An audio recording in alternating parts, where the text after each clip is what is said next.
Hello and welcome to the Lead Generation Strategies podcast. This is the first episode. And first, I wanted to welcome Mr. Austin Rickles. Welcome, sir.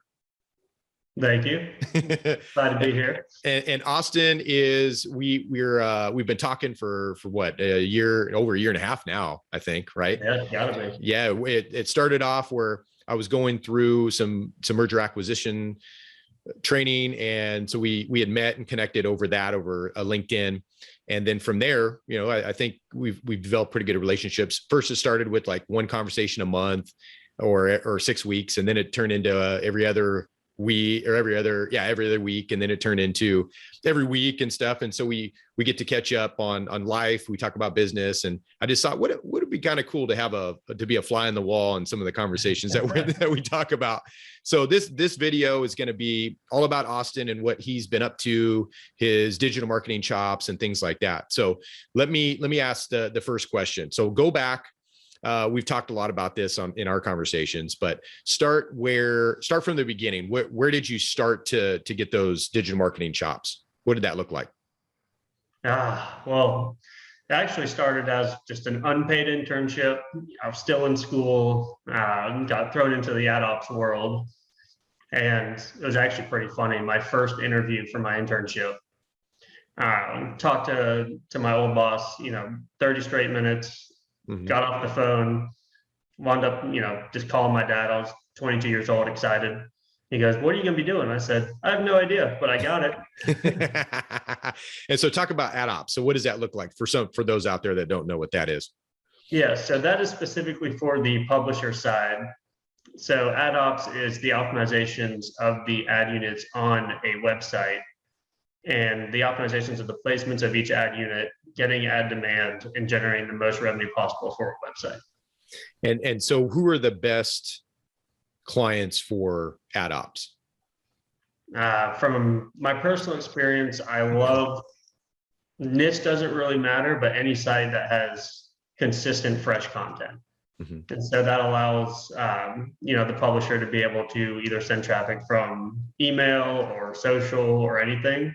Really any traffic source, that part's irrelevant. But with the fresh content every day, it allows more opportunity for more users to come and become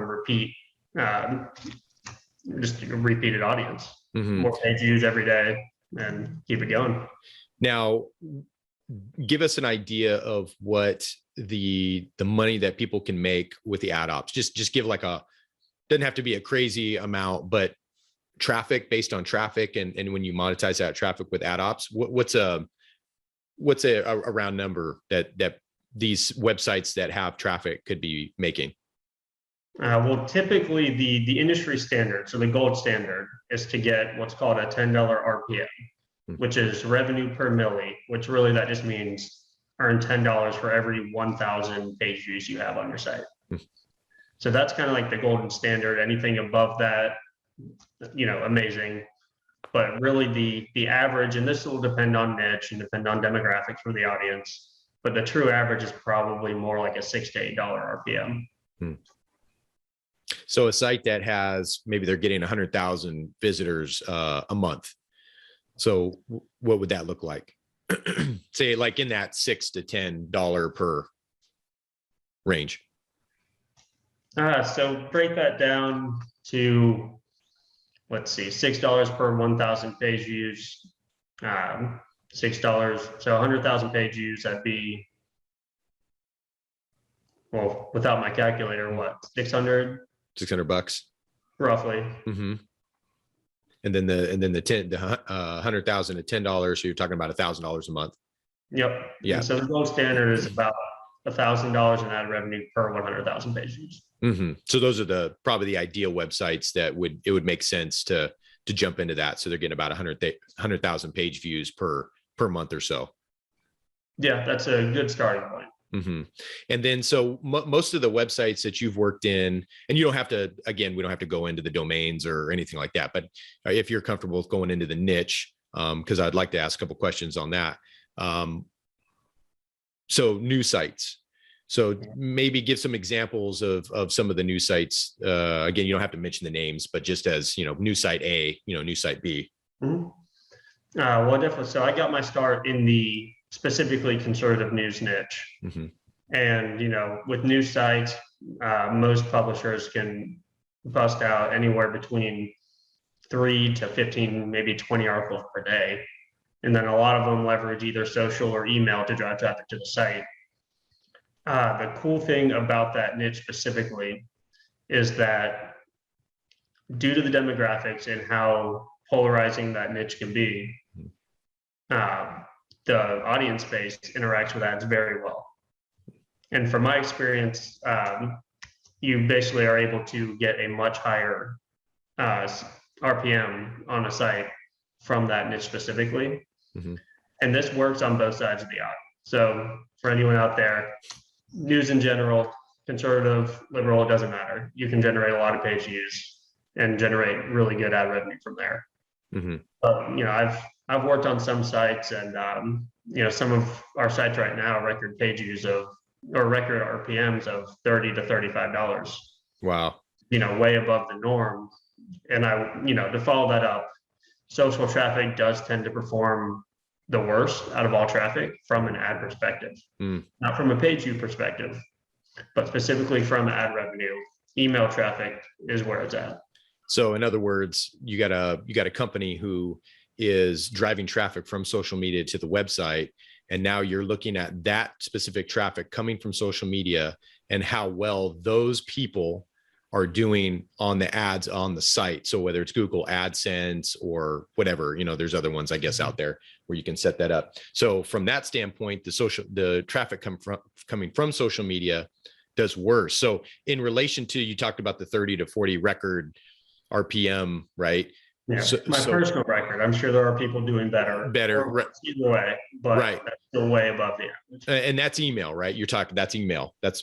You're getting that through email. So what does social media look like? How do you compare? What's some social media compared RPM? So unfortunately, social media, you don't have with that traffic, you don't have the benefit of also monetizing the email newsletter with more ads. And that does, hurt the overall RPM fairly significantly. Mm-hmm. And the biggest issues with social traffic, and even though you can get amazing page views and get them very quickly and like massive spurts of traffic, mm-hmm. The issue with those users specifically is I call them the ADD audience, unfortunately. And that just is what it is. You tend to get a lot less time on site from those users, less pages per session, and the bounce rate tends to be much higher. Mm-hmm. You think that's because of the internet marketing style on social media? People are they're scaling their feed, scrolling and everything. They want to see all over the place, and they want to see videos on kitty cats and dogs, and then they see your ad pop up for a conservative news site, and they're, oh, it's kind of cool, and then they get there and they're like, oh, I lost interest, I'm going to go back and watch some cat videos. Yeah, a lot of the time they'll read, sometimes not even the entire article, then go right back to Facebook or Instagram, wherever. Mm-hmm. Where on the email newsletter side, those are people who have already opted in. The interest is definitely there. Otherwise, they wouldn't be part of your email list. And they're actually looking forward to receiving your emails every day. Mm-hmm. And from there, they'll pick their favorite story and click into there. And within the email template itself, there's already, a couple ads in there. And then once you are able to get them focused on that, clicking within your email, going from your email to your site, you're essentially double monetizing each user. Mm-hmm. And then since those users are very invested in your site, they're going to go through, read an entire article. The time on page, it's actually, from what I've seen, it can triple.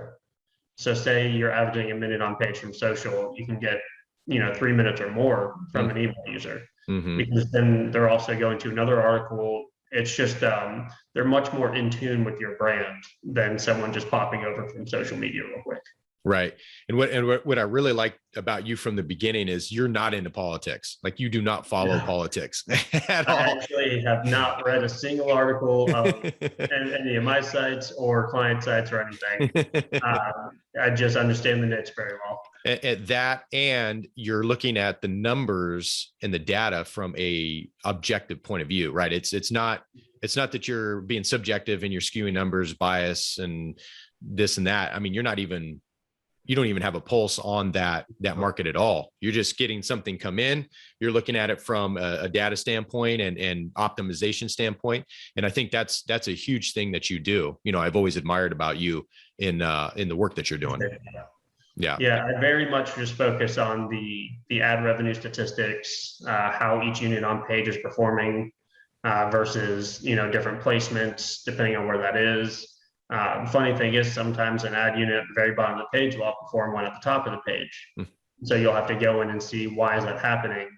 Okay, you go in and someone loads your site, you have a nice big ad right above the title. Well, a lot of people are scrolling immediately to get right into your article. And then they're slowing down at the bottom of the page. And so that last unit, right after the content is actually staying on the user's screen longer than anything up top. Which is kind of counterintuitive because everyone wants what's called above the fold. And so they want their ads right there, right when the site loads. And so you have to really pay attention to user behavior, how they interact with your site. And that's where Google Analytics comes from. And I do spend a lot of time in there. Tell a real quick story when you were in school and you had a Google Analytics class and how the teacher reacted to you. Yeah, well, it was pretty funny. So I was already working full time. I actually, my internship went well, and they actually hired me to come on full time before I was even done with school. And so, I'd already been working with Google Analytics for about a year at this point. And finally, at the end of my marketing degree, Google Analytics was a hot topic, and the teacher was teaching stuff. And they're like, has anyone ever used Google Analytics before? I look around, I'm just like, and I'm the only one to raise my hand.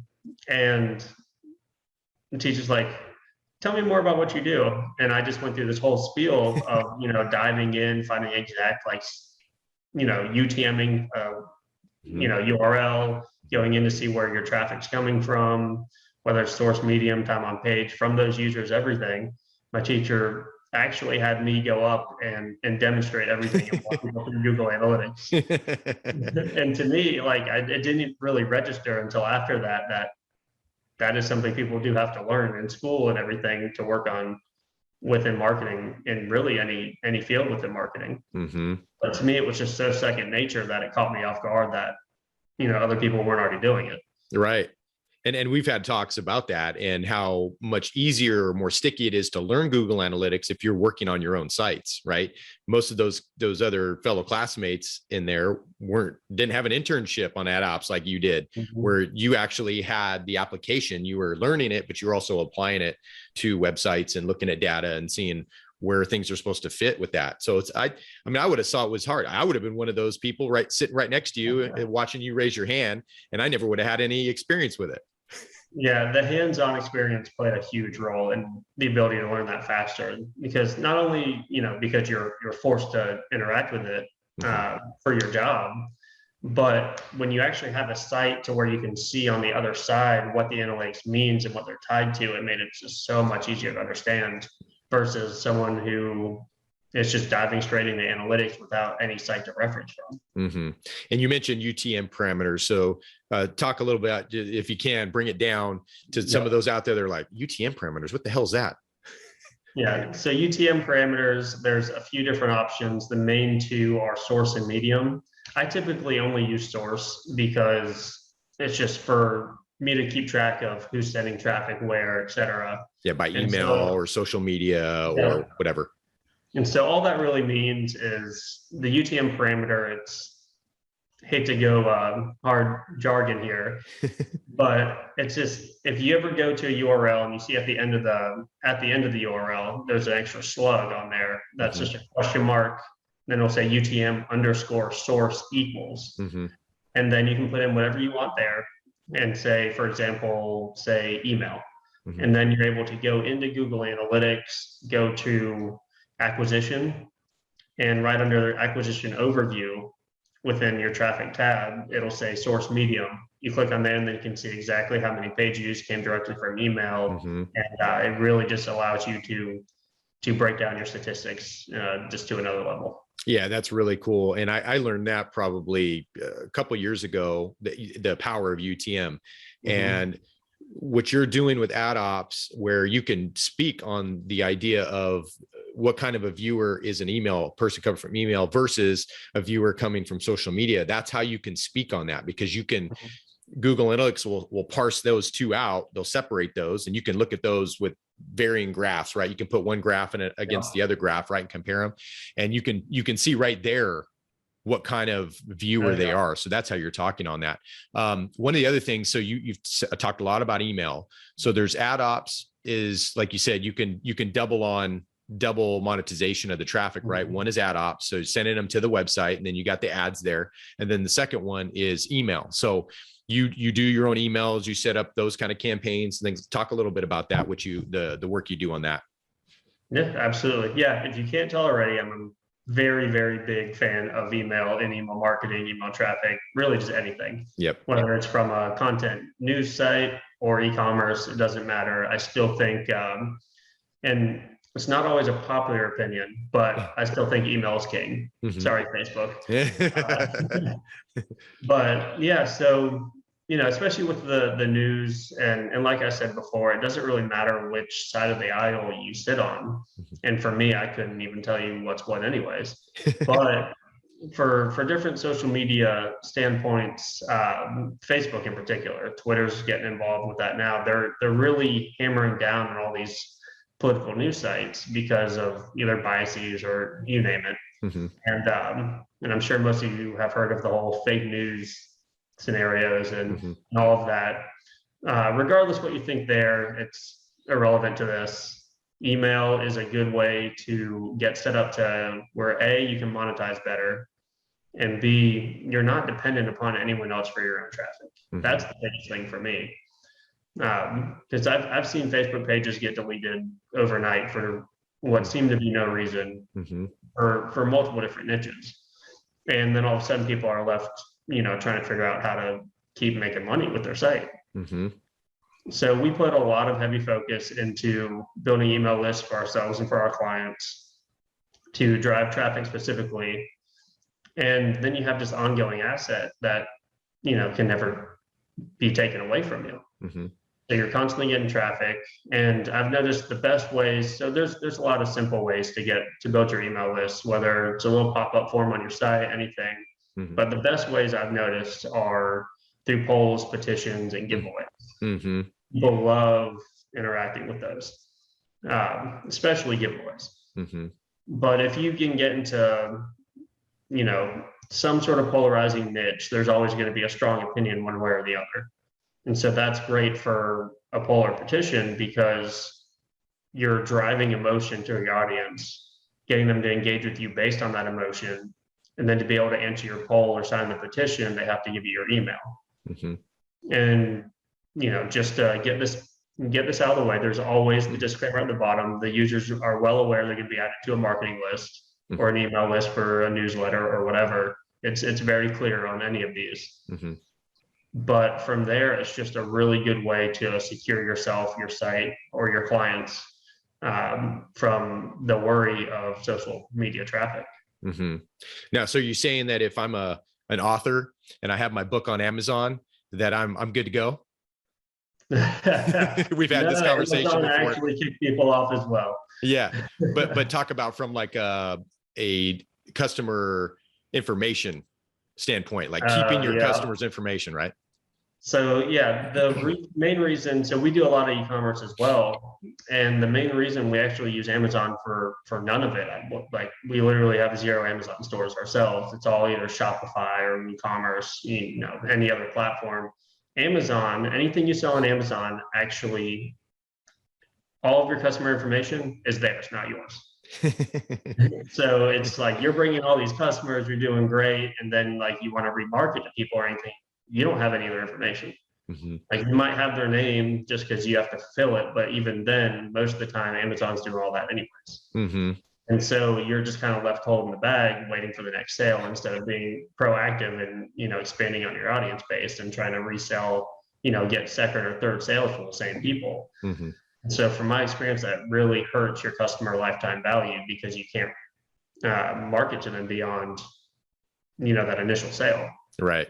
Yeah. And I, but, Yeah. and I said, I speak from personal experience. We've had this conversation, and I paid the dumb tax so everybody doesn't have to. And my first book, my Amazon bestselling book, 2017, I wrote it January, and then it was an actual bestseller briefly in January 2018. And I don't think it went a whole year where I finally got smart and was like, well, wait a minute, I'm not getting these emails, I'm not getting these addresses. Amazon's getting all of it. So then I smartened up finally and had a actual where they could go through the website, and we do it through our website, but then we use a lot of the Zapier stuff to connect it to my Shopify store, so that, and then in a Shopify I have a little, what do you call it? Not widget, but the extension or whatever it is, plug in that you can have access to, called Lulu Express. And so they're the ones that will print the book and then send it out. But I have access to all that information now. It would have been nice 10,000 copies before to have 10,000 people's information. I could have had all that stuff, but I didn't. So paid the dumb tax. And so to everybody out there listening that want to be authors or they don't have to. Yeah, but there's usually a price tag with knowledge, and unfortunately, I paid it. Yep, I paid the dumb tax. I love that. Before we cap this up, before we tell people where they can find you and stuff like that, if they're interested, go over a little bit. I know, again, I wanted to set that up, that you're not a political guy. You don't listen to all that kind of stuff, but I do want you to tell the story where you just kind of mentioned, again, another personal story, right? You paid the dumb tax. What happened? So you had what, 3 or 4 conservative news sites at the time, and then you had a store where you're selling Trump 2020 coins before the election. So take it from there. So you're doing really well. Maybe if you can discuss numbers if you want, you don't have to, it's up to you. But I mean, numbers would be important in this, or relevant in this story, because once you get to the end, it's like, whoa. Yeah. So here's the reason I love email. Here's just another example. So we had these commemorative coins. They were going great. We had done, close to 500,000 in sales at this point over the course of 3 or 4 months. Yeah. And this is during COVID, by the way, 2020. Yeah, this is, right? During COVID, right before leading up to the election. Mm-hmm. And for the people on the left, I'm sorry you don't buy products as well as on the right. So we went with like you said, just looking at the numbers objectively. But we are just, ads are going wild. Facebook's crushing it for us. We literally couldn't scale fast enough, and we couldn't keep up with demand.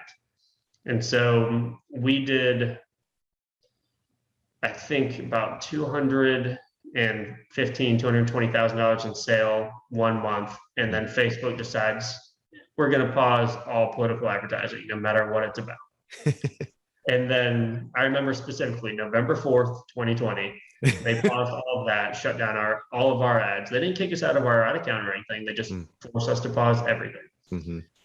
And what happens when you pause an ad, for those Facebook ad people out there? What happens when you have to pause an ad to the seasoning? All of your optimizations and everything go out the window.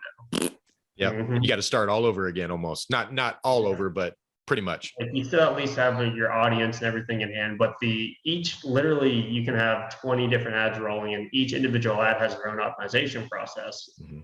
And the second those get paused, everything you had rolling for you has to be relearned within the Facebook algorithm.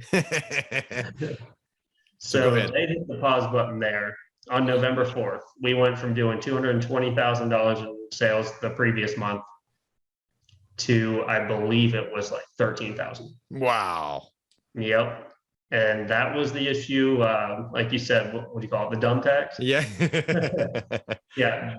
We got just smacked down. Mm-hmm. And that's why I do not like to be dependent upon Facebook. I need outside resources. Yep. We were fortunate enough to where we did have all of our, user information. We had built up an e-commerce email list and everything. Since we were using Shopify, not Amazon. Mm-hmm. Yeah. Big difference there. Yep.